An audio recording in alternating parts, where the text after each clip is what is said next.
सभी को नमस्कार। फिर से अपने चैनल बेल क्लासेस में दिल खोलकर स्वागत है। अब हम जो बताएंगे आपको ये द्विघात समीकरण, जितना भी हम क्लास बता रहे हैं इधर सब रिवीजन क्लास है। द्विघात समीकरण का जो प्राकृतिक होता है, विवेचक होता है, वो बता रहे हैं हम आपको, है ना। द्विघात समीकरण कहेंगे किसको?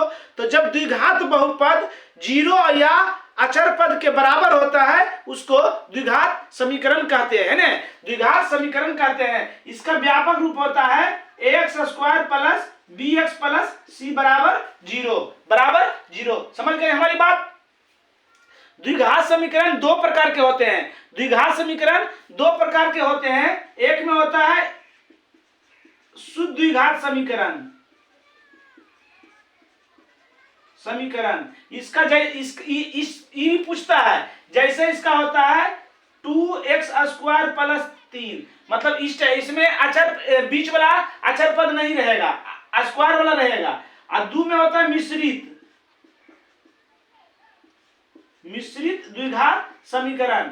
2x square plus 4x plus 3 इस टाइप के रहेगा। समझ गए हमारी बात? हमारी बात समझ में आ रहा है सबको? समझ रहे हमारी? मतलब ये इस टाइप का जो रहेगा इसको शुद्ध द्विघात समीकरण कहेंगे।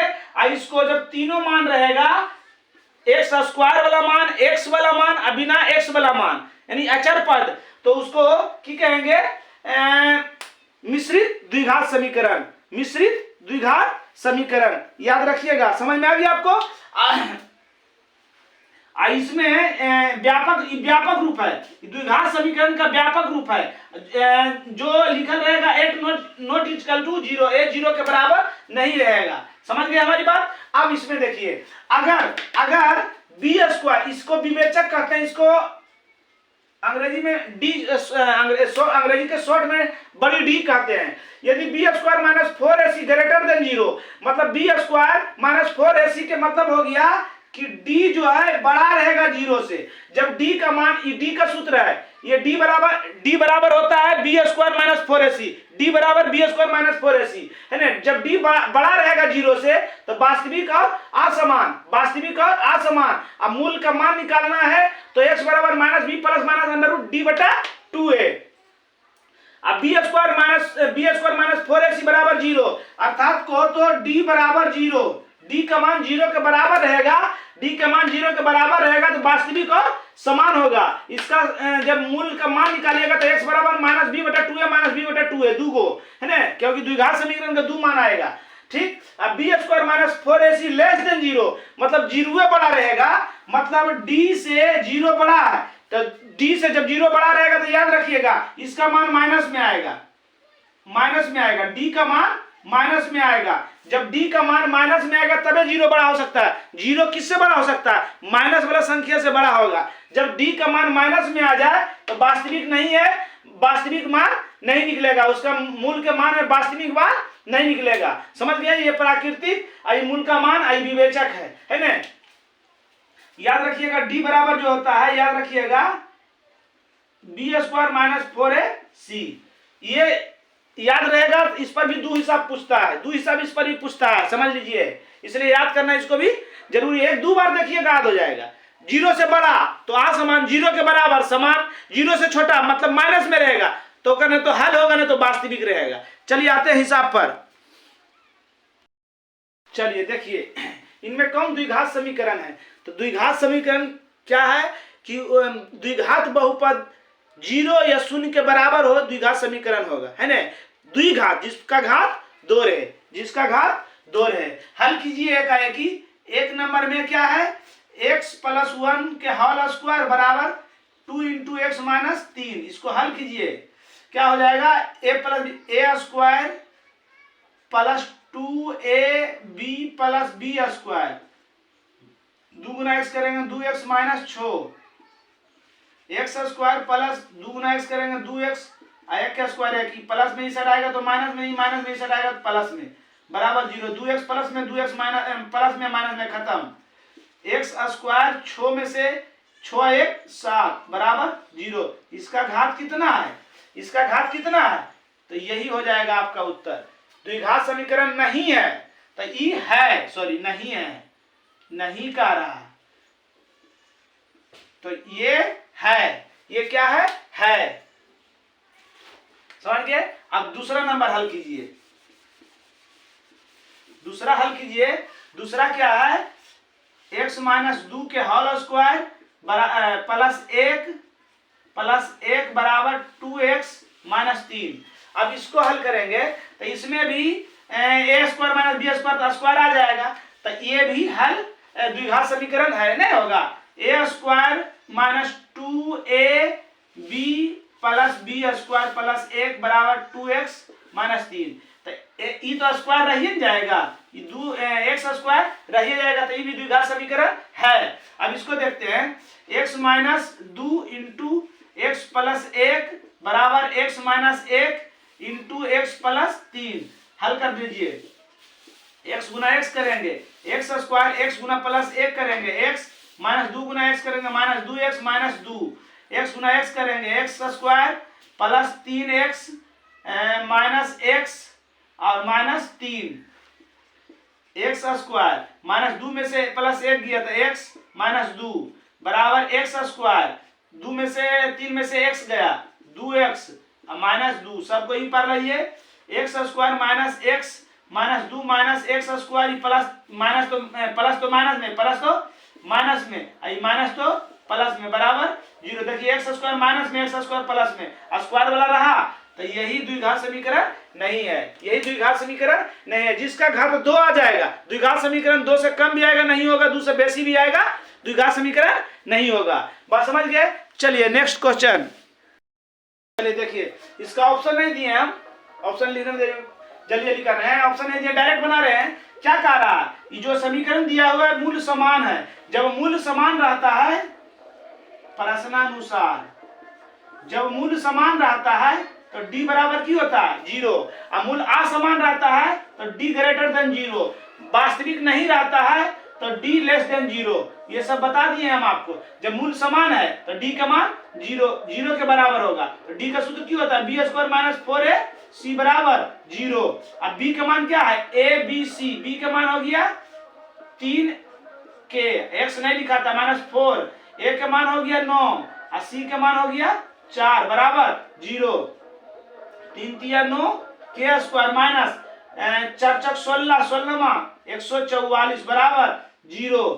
के स्क्वायर 9 के स्क्वायर बराबर, ये माइनस में उसट जाएगा तो प्लस में। अब 9 के स्क्वायर तो के स्क्वायर बराबर 144 बटा 9, के स्क्वायर बराबर इतना, तो के बराबर प्लस माइनस अंडर रूट 144 बटा 9।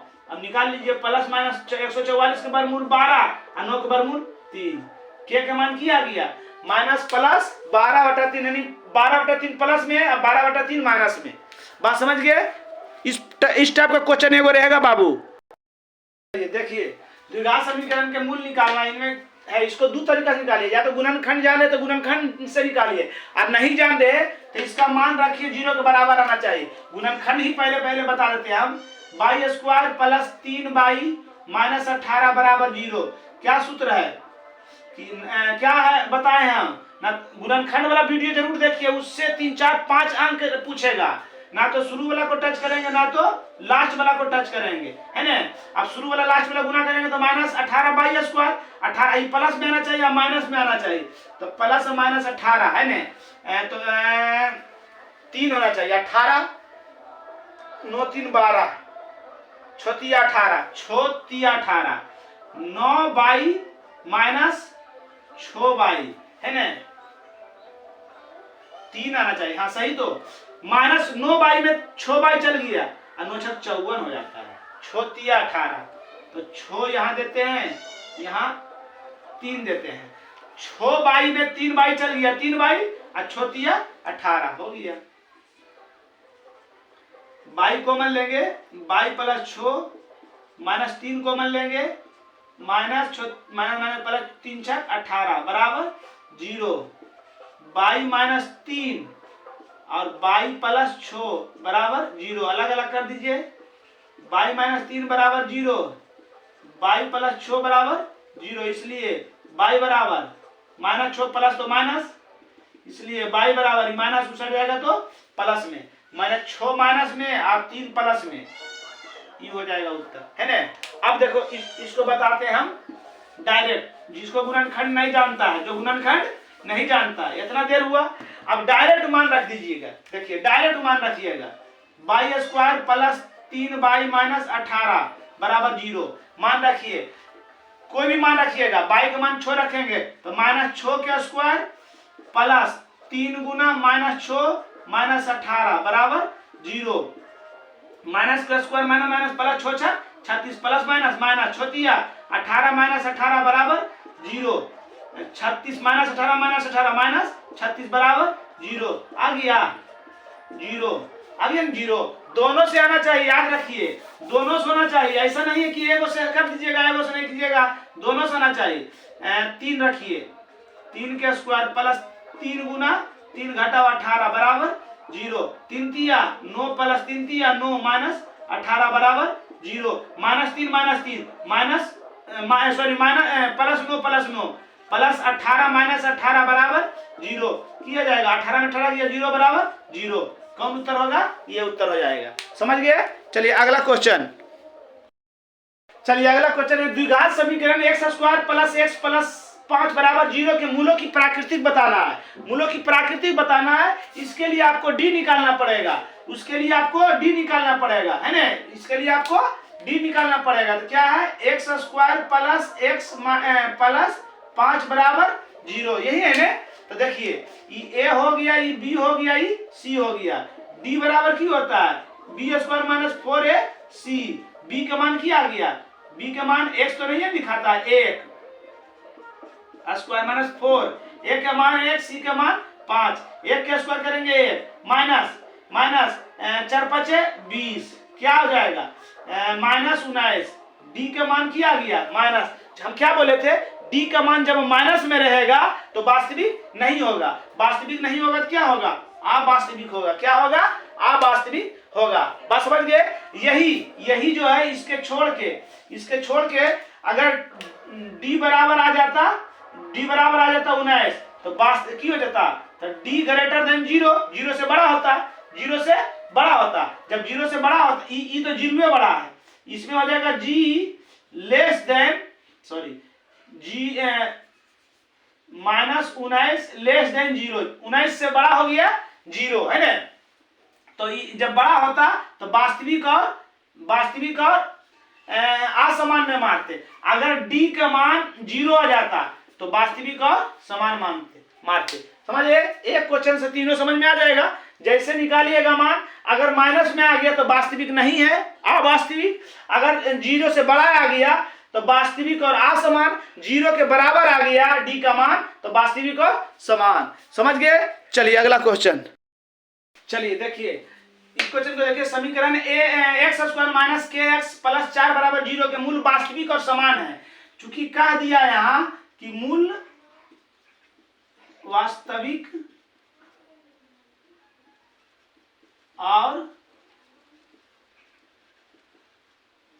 असमान है, मूल वास्तविक और समान है, असमान है, तो क्या होता है? d ग्रेटर देन 0, d बड़ा होता है ना, d बड़ा होता है। d का सूत्र क्या हो गया? b square minus 4ac greater then 0। अगर समान रहता तो बराबर देख बनाते, असमान रहता मतलब वास्तविक नहीं रहता तो d लेस दे बराबर 0, इस टाइप से बनाते। इस टाइप के क्वेश्चन रहता है, याद रखिएगा। चलिए b का मान देख लीजिए, b का मान क्या हो गया? k स्क्वायर माइनस 4a का मान 1 और c का मान 4 ग्रेटर देन 0। k स्क्वायर हो गया minus 4 4 16 greater than 0। k square greater than minus में उछल जाएगा तो प्लस में, k स्क्वायर बराबर तो k plus minus root 16, k greater than क्या हो जाएगा? प्लस माइनस 4, है ना। k का मान की हो गया 4 और माइनस 4। समझ गए? बात समझ में आ गया? समझ में आ गया बात? अगर कहा देता वास्तविक और समान, वास्तविक और समान कहा देता, वास्तविक और समान कहा देता तो की करते? d बराबर 0, अब b स्क्वायर माइनस 4ac बराबर 0। अब इसको हल के लिए आते, यहाँ पर की लिखा था? बराबर। अगर वास्तविक नहीं कहता तो d less than 0, b square minus 4ac less then 0। अब bs को जितना हल करके आया वो हल के ले जाते। बात समझ गए? यही सब पूछेगा। और इसमें फिर पूछेगा द्विघात समीकरण नहीं है, द्विघात समीकरण के लिए नहीं, के लिए द्विघात बहुपद वाला मान जो नियम बताए वो याद रखिएगा, इसमें मार दीजिएगा आराम से। समझ गए? चलिए एक नंबरिया, इन दोनों चैप्टर क्लियर। इससे मतलब कभी कोई भी दे देगा एक नंबरिया तो नहीं फंसिएगा। एक क्वेश्चन और देखो देता है इसमें एक क्वेश्चन और दे देता है कि +12 है ना। तो इस टाइप का अगर क्वेश्चन रहेगा तो जो भी अंक लिखल रहेगा उसका गुणनखंड कर दीजिएगा। 12 के गुणनखंड करेंगे 4×12। अगर प्लस रहे तो बड़का मान, अगर जब माइनस रहता तो ये छोटका मान होता। तो इसका उत्तर क्या हो जाएगा? 12। अगर यही हिसाब +12 माइनस करके रहता इस टाइप के तो 4×12 तो की हो जाता? 3 हो जाता। याद रखिएगा। इस बहुत पहले ये पूछा है हिसाब, पूछा हुआ हिसाब है ना। पहले पूछा था हिसाब, अब इधर 2-4 साल से नहीं पूछ रहा, मगर पूछता था। समझ गए? चलिए आज का क्लास यही समाप्त हुआ। जय हिंद। अब जो भी बचा हुआ है ना हम एक नंबरिया मरवाएंगे तो उसमें बता देंगे।